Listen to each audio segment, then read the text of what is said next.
Ġewwa l-Esplora fil-Karkara tnieda simulatur li se jgħin biex muturi ikunu ddiżinjati b'mod personalizzati u aktar siguri. Dan il-proġett bl-isem ta' EDIMS sar mill-Università ta' Malta permezz ta' fondi mill-Kunsill Malti għax-Xjenza u t-Teknoloġija.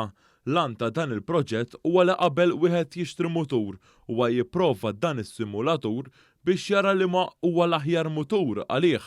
B'dan is-simulatur jista' jintuża minn dawk il-persuni li se jsuqu mutur għall-ewwel darba. Dwar dan il-proġett tkellimna mal-inġinier Xonna Ġus. Jipprova l-EDIMS jagħmel simulation fuq il-Coast Road, jara fejn għandu ergonomic discomfort, it-technician ikun jista' iċċaqlaq il-motur according to his needs. Once li nkunu sibna a configuration għal dak il-persuna, mbagħad inkunu nistgħu nieħdu dawk il-dettalji, dawk il-measurements u nissuġġerulu lir-rider x'muturi jista' jieħu biex ikun komdu fuqhom.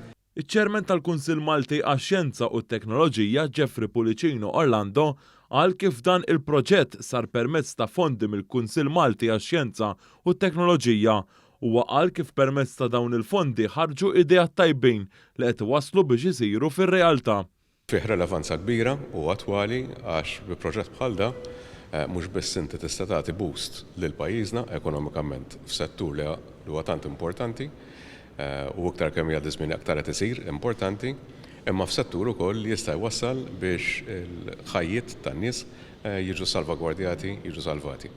Preżenti għal din l-attività kien hemm il-Ministru responsabbli mir-Riċerka u l-Innovazzjoni Clifton Grima li saħaq kif l-edukazzjoni għandha rwol kruċjali fir-riċerka u l-innovazzjoni għal kif bis-saħħa tal-edukazzjoni tista' titrawwem mentalità li tkun miftuħa għal kreattività. Min-naħa tiegħu is-Segretarju Parlamentari responsabbli mir-Riċerka u l-Innovazzjoni Kit Azzopardi Tanti għal kif proġett bħal dan juri il-ħidma kbira li tissir mill-professjonisti fil-qasam tar-riċerka u l-innovazzjoni f'pajjiżna.